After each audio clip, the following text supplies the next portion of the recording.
बिस्मिल्लाहिर्रहमानिर्रहीम। Dear students, आज हम जीएस से शॉर्ट सीरीज में क्वेश्चन अटेम्प्टिंग टेक्निक्स देखने की कोशिश करेंगे कि 5 मार्क्स का क्वेश्चन जो एलेबोरेटेड लेंथ के ऊपर दिया गया हो उसको हम कैसे लेके चलेंगे ताकि हम लोग 5 out of 5 marks at least 4 out of 5 marks जो है वो ले सकें। तो सिंपली बात करें, देखिए क्वेश्चन है describe the layers of different layers of atmosphere on which basis these layers are differentiated, also mention the layer in which aurora is formed and the layer in which satellites orbit. देखिए it has 4 parts. पहली चीज different layers, दूसरी बात किस base के ऊपर इन layers को आप डिफरेंशिएट करते हैं, और तीसरी चीज के अरोरास क्या है, एक फिनोमिनन है, वो किस लेयर में फॉर्म होता है, किस लेयर में हमारे लिए मतलब हम उसको देख पाते हैं, और लास्टली चीज हमारे पास है सैटेलाइट्स ऑर्बिट। तो ये 4 चीजें हैं और इन 4 चीजों को अगर आप प्रॉपरली क्वेश्चन में एड्रेस कर पाएंगे तो ऑब्वियस है कि आप अच्छे मार्क्स ले लेंगे। देखिए सिंपली पहली चीज क्या है, लेयर्स। और लेयर्स के लिए सिंपल बात करें तो जो अर्थ के लेयर्स हैं, एटमॉस्फेयर की लेयर है, इसको हम 5 पार्ट्स में डिवाइड कर सकते हैं, 5 लेयर्स में कर सकते हैं। बेहतरीन तरीका क्या है कि आप इसको एक अच्छी नीट लेबल डायग्राम के जरिए रिप्रेजेंट करने की कोशिश करें। लेट्स सपोज हम कहते हैं कि हमारे पास द अर्थ है और अर्थ की सरफेस से अबव 12 किलोमीटर तक हमारे पास जो लेयर है वो कहलाती है ट्रोपोस्फेयर, उससे अबव जो लेयर है वो कहलाती है स्ट्रेटोस्फेयर, उससे अबव जो हमारे पास लेयर है वो कहलाती है मेसोस्फेयर, और उससे अबव है thermosphere, and last one is the exosphere. अब ये 5 लेयर्स हैं, पर्टिकुलरली कुछ बुक्स में इनको 6 लेयर्स में डिफाइन किया जाता है, फर्दर एक्सोस्फेयर से अबव मैग्नेटोस्फेयर में चले जाते हैं, लेकिन मैक्सिमम सीएसएस के सिलेबस की जो बुक्स हैं उनके अंदर 5 लेयर्स अर्थ की डिफरेंशिएट की गई हैं।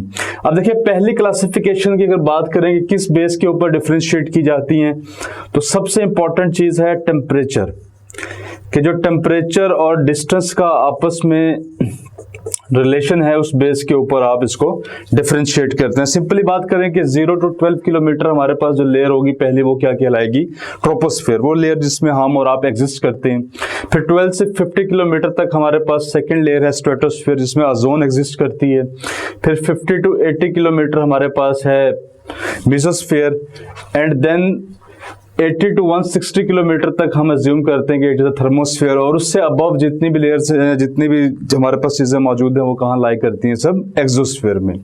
और सिंपली फिर बात करें दूसरी चीज टेम्परेचर, जिसकी बेस के ऊपर पर्टिकुलरली सेकंड पार्ट का आपका आंसर कि जिस बेस के ऊपर आपका क्लासिफिकेशन जो है वो रिलाई करती है वो है जो टेम्परेचर। टेम्परेचर क्या है, देखिए अर्थ पे अगर हम बात करें जो हमारे पास ट्रोपोस्फेयर है इसका टेम्परेचर होता है -53 डिग्री में, तो मैक्सिमम टेम्परेचर ट्रोपोपॉज के पास जाके जो अचीव कर सकते हैं वो क्या है -53 डिग्री सेल्सियस। फिर है स्ट्रेटोस्फेयर जिसका टेम्परेचर है -3 degree Celsius. Mesosphere is the coolest layer -93 degree Celsius. Thermosphere 1500 to 2000 degree Celsius temperature, and above 2000 degree हमारे पास एक्सोस्फेयर में मौजूद है। ये वो क्लासिफिकेशन है जिसकी बेस के ऊपर आप इन लेयर्स को डिफरेंशिएट करते हैं। फिर आप थोड़ा सा और अगर इसको एलैबोरेट करना चाहें तो एक और क्लासिफिकेशन है जो है on the basis of gases, variable gases and constant gases. इस बेस के ऊपर भी आप इसको क्लासीफाई करते हैं, और फिर इसी बेस से आगे फर्दर जो हमारे पास चीज ओरिजिनेट होती है वो है आयनोस्फेयर और नॉन आयनोस्फेयर। मतलब सिंपली बात करें कि वो लेयर जहां पे हमारे पास ऑक्सीजन के मॉलिक्यूल्स जो हैं वो आयंस की फॉर्म में एग्जिस्ट करते हैं वो हमारे पास आयनोस्फेयर से, हमारे पास थर्मोस्फेयर एंड अबव, और ये हमारे पास जो है आयनोस्फेयर कहलाती हैं, आयनोस्फेरिक लेयर्स कहलाती हैं। और जो नीचे वाले 3 लेयर्स हैं ट्रोपोस्फेयर, स्ट्रेटोस्फेयर, मेसोस्फेयर, ये हमारे पास सिंपली नॉन आयनिक स्फेयर्स की लेयर कहलाती है या नॉन आयनिक स्फेरिक लेयर्स। ठीक है, तो ये 3 क्लासिफिकेशन है जी आपके पास। पहली चीज जो है डिस्टेंस, दूसरी चीज है टेम्परेचर, तीसरी चीज है गैसेस। कहाँ वेरिएबल है, कहाँ कांस्टेंट है, तो हमारे पास सिंपली इन 3 में जो है वो वेरिएबल है और ऊपर जो है वो कांस्टेंट है। और फिर सिंपली बात करें तो ऊपर वाले 2 आयनिक लेयर्स हैं, नीचे वाले नॉन आयनिक लेयर्स हैं।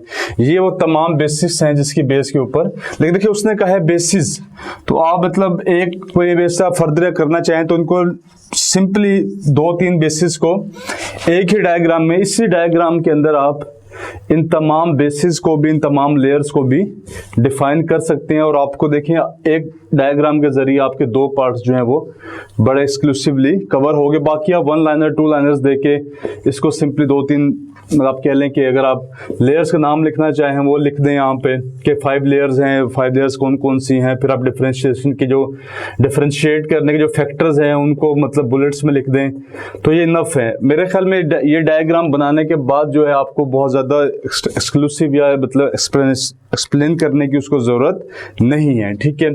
फिर हमारे पास जो अगली बात है, अरोराज आर फॉर्म्ड। अब देखिए हम लोग क्या करते हैं, हम लोग डिफरेंट लेयर्स को पढ़ जाते हैं, बहुत सी किताबों में लिखी होती है, बेसिक्स भी कुछ बच्चे पढ़ पाते हैं, कुछ नहीं पढ़ पाते। हम एक डायग्राम बनाते हैं, डायग्राम बना के आने के बाद जो हम कहते हैं जी हमने पूरा 5 नंबर का क्वेश्चन कर लिया। एक्चुअली ऐसा नहीं है। देखिए एक्चुअली ऐसा क्यों नहीं है, क्योंकि हो सकता है इसकी 2 नंबर्स की वेटेज हो, इसका 1 नंबर हो, इसका 1 नंबर हो और इसका 1 नंबर हो, ठीक है। आपको 5 के 5 जो इसके पार्ट्स हैं, पोर्शंस हैं, उनको एड्रेस करना पड़ेगा। और अरोराज क्या होते हैं, देखिए सिंपली बात करें तो जब सन की रेज जो है हमारे एटमॉस्फेयर में आती हैं और उसमें बहुत सी गैसेस मौजूद होती है, नाइट्रोजन है, ऑक्सीजन है, देन आपके पास कार्बन डाइऑक्साइड है और बहुत से नोबल गैसेस हैं।